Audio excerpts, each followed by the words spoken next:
العالمين والصلاة والسلام على سيد المرسلين وعلى آله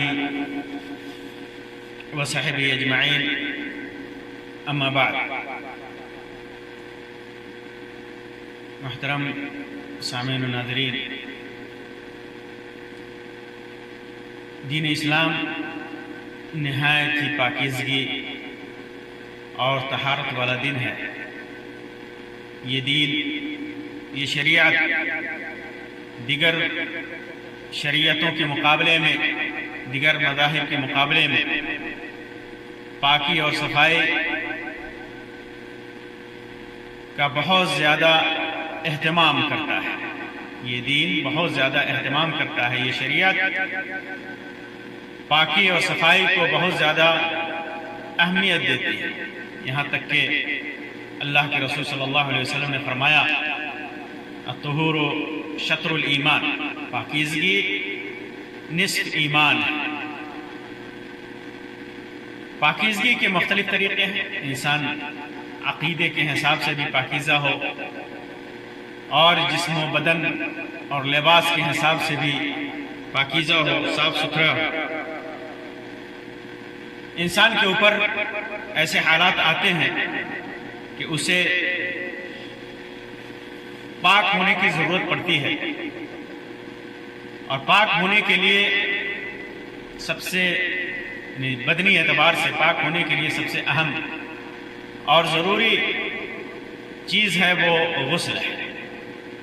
غسل ہے۔ غسل کئی طرح سے ہوتا ہے۔ کچھ غسل تو ایسے ہیں کہ وہ مستحب ہے، آدمی ایسے غسل کرتا ہے جیسے گرمی سے بچنے کے لیے، یا جسم کی گندگی بدبو وغیرہ کو دور کرنے کے لیے، اور بسا اوقات انسان نظیف اور طاہر نظر آنے کے لیے بھی غسل کرتا ہے۔ اور کچھ غسل مسنونہ ہے، یعنی وہاں غسل کرنا سنت ہے، جیسے جمعہ کے دن کا غسل کرنا۔ حالانکہ جمعہ کے دن کا غسل کرنا بعض روایتوں کے مطابق واجب ہے، بعض علماء نے لکھا ہے، لیکن کچھ علماء نے اس کے اندر فرق کیا ہے کہ جمعہ کے دن اگر جسم کے اندر بدبو ہو اور دوسرے لوگوں کو پریشانی ہوتی ہو تو واجب ہے،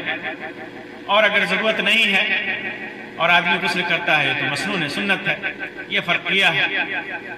اسی طرح احرام باندھنے سے پہلے غسل کرنا، یا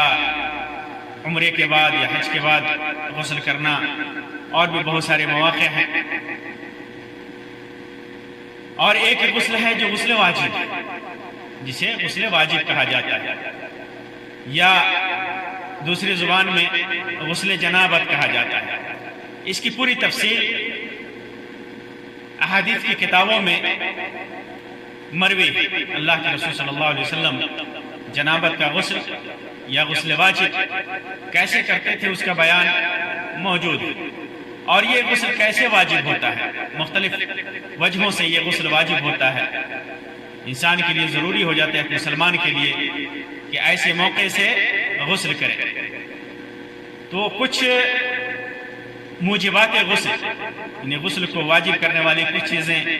مرد عورت دونوں میں مشترک ہیں، اور کچھ عام ہیں، کچھ خاص مردوں کے لیے ہے، عورتوں کے لیے ہے۔ جو موجبات غسل ہے ان میں سے ایک ہے 2 شرمگاہوں کا مل جانا، میاں بیوی کی شرمگاہوں کا مل جانا، یا منی کا نکل جانا، چاہے وہ بیداری کی حالت میں ہو، آدمی جاگتے ہوئے، یا سونے کی حالت میں ہو، خواب وغیرہ دیکھ کر کے احتلام وغیرہ ہوا ہو۔ اسی طرح موت سے بھی غسل واجب ہو جاتا ہے۔ اگر شہید نہیں ہے تو شہید کے سلسلے میں آتا ہے کہ بغیر غسل دیے اسے دفنایا جاتا ہے۔ اور باقی بہت ساری روایتوں میں ہے کہ شہید موت کو، مردے کو غسل دیا جائے گا، اس کا ذکر ہے، اس کا بیان موجود ہے، جیسا کہ اللہ کے رسول صلی اللہ علیہ وسلم فرمایا اغسلوہ بماء وہ سدری بیری کے پتے سے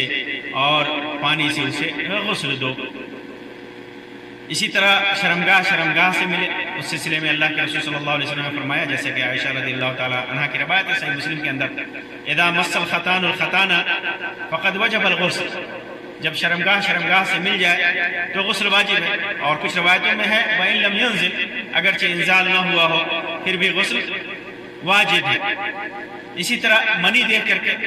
آدمی سویا ہوا ہے، بیدار ہوا، کپڑے میں منی کا اثر ہے، تو اللہ کے رسول صلی اللہ علیہ وسلم نے فرمایا اس سلسلے میں انما الماء من الماء، پانی یعنی پہلے پانی کا استعمال واجب ہوتا ہے منی دیکھ کر کے، صحیح مسلم کے اندر یہ روایت ہے۔ اسی طرح کچھ غسل عورتوں کے ساتھ خاص ہے، جیسے ماہواری کے بعد یا نفاس کے بعد، خون آ رہا ہے ولادت کے بعد۔ اسی طرح بعض لوگوں کے نزدیک جب اس آدمی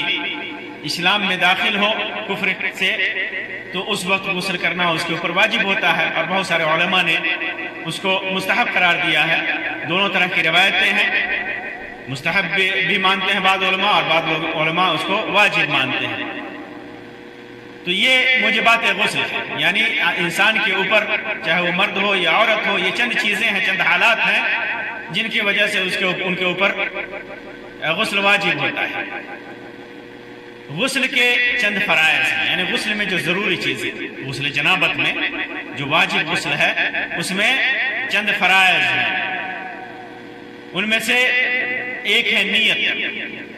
آدمی جب غسل کر رہا ہو تو وہ نیت کرے کہ وہ فرض غسل کرنے جا رہا ہے، جو غسل اس کے اوپر واجب ہے اس سے طہارت اور پاکی حاصل کرنے کے لیے غسل کر رہا ہے، جیسا کہ اللہ کے رسول صلی اللہ علیہ وسلم نے فرمایا انما الاعمال بالنیات، عمل کا دار و مدار، نیک اعمال کا دار و مدار نیت پر ہے۔ اسی طرح غسل کے لیے جو ضروری چیز ہے، اگر جسم پر نجاست ہے، گندگی ہے، نجاست اور گندگی ہے تو اس کو دھلا جائے، اس نجاست کو زائل کیا جائے، ختم کیا جائے۔ اسی طرح پانی کو جسم کے تمام حصوں پر پہنچایا جائے، کوئی حصہ سوکھا نہ رہے، اور تمام بال پر، جتنے بھی بال ہیں جسم کے اندر سب کو بھگویا جائے، سارے بال بھیگنے چاہیے، اور جسم کا ہر چمڑا بھیگنا چاہیے، اس کے بغیر غسل نہیں ہوگا۔ اسی طرح واجب غسل میں کلی کرنا اور ناک میں پانی ڈالنا۔ اسی طرح واجب غسل کے لیے، بلکہ کسی بھی غسل کے لیے ضروری ہے کہ لوگوں سے پردہ کرے، بے پردگی میں غسل نہ کرے، پردہ کرے لوگوں کی نگاہوں میں، کہ لوگوں کے سامنے ننگا نہ ہو۔ اسی طرح غسل کے کچھ سنن ہیں، مستحبات ہیں، جیسے بسم اللہ کرنا، غسل سے پہلے بسم اللہ کرنا۔ بعض علماء نے لکھا ہے کہ اگر آدمی غسل خانہ اور ٹوائلٹ ایک ہی میں بنا ہوا ہے تو جو ٹوائلٹ میں جانے کی دعا ہے وہ پڑھ لے، اللہم انی، بسم اللہ پڑھے، بسم اللہ اللہم انی اعوذ بک من الخبث والخبائث، یہ دعا پڑھے۔ اسی طرح غسل کرتے وقت وضو کرنا، جیسا کہ میں غسل کا جو طریقہ، مسنون طریقہ ہے اس میں ذکر کروں گا انشاءاللہ۔ تو وضو کرنا جیسے نماز کے لیے وضو کرتے ہیں، اور اسی طرح سر پر 3 بار پانی ڈالنا، 3 بار سر پر پانی ڈالنا۔ اسی طرح بالوں کے اندر خلال کرنا، انگلیاں ڈال کر کے بالوں کو خلال کرنا، داڑھی کے اندر ہو یا سر کے اندر ہو، بدن کو رگڑنا۔ اسی طرح جسم کے اوپر، پورے جسم کے اوپر بدن کو گھمانا، ہاتھ کو گھمانا۔ غسل میں ترتیب ہونی چاہیے، جیسے غسل کیا جاتا ہے، جیسا کہ میں صفت میں ذکر کروں گا، وہ ترتیب ہونی چاہیے۔ اسی طرح پے در پے کرنا، نہیں ایسا نہ ہو کہ ہاتھ دھل لیا پہلے، پھر آدھا گھنٹہ کے بعد، 1 گھنٹہ کے بعد پھر پیر دھل رہا ہے، پھر اس کے بعد سر دھل رہا ہے، نہیں، پے در پے کرنا یہ ضروری ہے۔ اب میں آپ کے سامنے غسل کا جو مسنون طریقہ ہے، اس طریقے کی وضاحت کروں گا، اس کو مختصراً بیان کروں گا، جس کا بیان